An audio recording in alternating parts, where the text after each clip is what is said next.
I've had a look at the survivors. Most are in fairly good condition given the circumstances. These were the lucky ones. You'll find the ones who were less fortunate in the basement.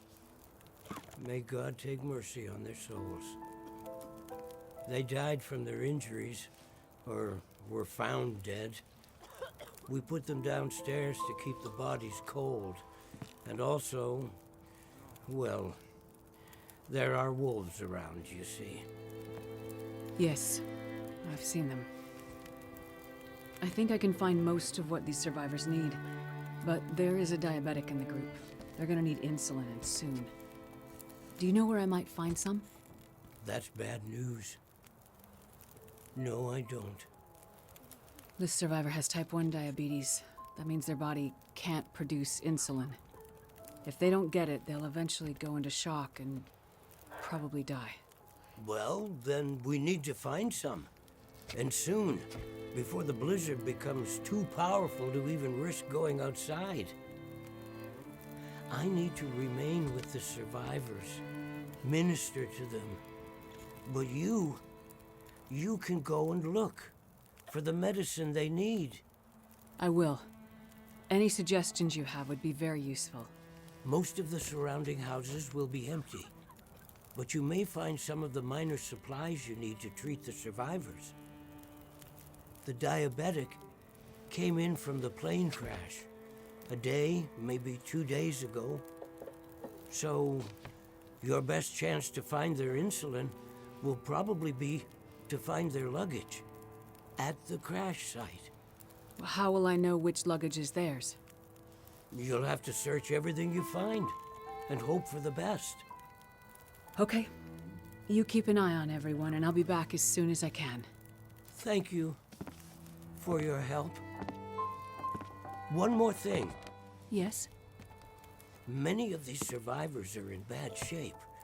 From the crash, it's true. But I've seen this sort of thing before. People need hope to survive. And if they can't have hope, they need some closure. People here, many of them weren't traveling alone. They're broken-hearted, worried sick about their loved ones, feeling guilty. Why did they survive when others didn't? You can help them find some closure. But chances are searching the crash site won't be a pleasant experience. I've seen death before. Yes, you're a doctor, so you understand the fragility of human life. The fragility of the human spirit is more my domain. For the ones who've lost loved ones, if you can bring them some closure, that will help to start their healing process. Yes, it's well known that the mind and body are inextricably linked.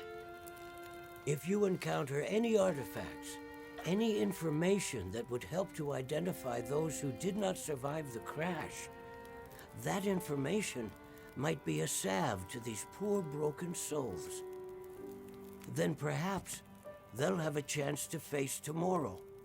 I'll do what I can to find IDs, documents, anything that can help identify the people who didn't make it. In turn, take this, my child. Oh, I'm not religious. Please, keep it. It's not for you. Please, humor me. I don't understand. At least until I can minister to those souls myself. Having you carry this rosary while you investigate the crash site, it would bring an old priest some comfort. It will be the closest thing to my being able to pray for them. I mean, no disrespect, Father, but do you really believe this will help? Perhaps in the end, faith is all we have.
Hope nobody needs this anymore.